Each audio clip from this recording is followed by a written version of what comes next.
দেখো 1.1 এর কোশ্চেনটা দেখো কত ইজি ভাবে করা যায়।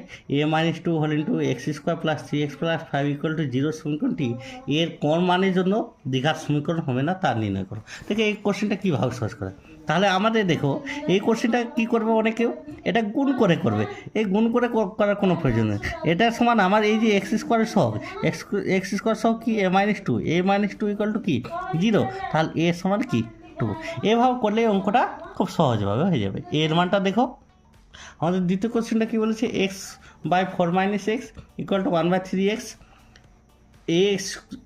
X square plus b x plus c equal to zero দ্বিঘাত সমীকরণের আকারে প্রকাশ করলে এক্সের সহগ কত হবে। তাহলে দেখো এই অঙ্কটা কীভাবে করি, এটা গুণ করে থ্রি এক্সকে এক্স দিয়ে তাহলে কী হবে, three x square four minus এক্সকে যদি গুণ করি ফোর মাইনাস এক্স, এটাকে কী করবো, পুরোটাকে আমরা বাম দিকে নিয়ে আসবো, তাহলে মাইনাসটাকে এক্স কী হবে প্লাস এক্স, এটা কী হবে মাইনাস ফোর সমান কি জিরো। আমাদের এক্সের সহগ এখানে কী আছে, কিছু নাই, মানে কী আছে এক্সের সহগ, তাহলে এক্সের সহগ ওয়ান।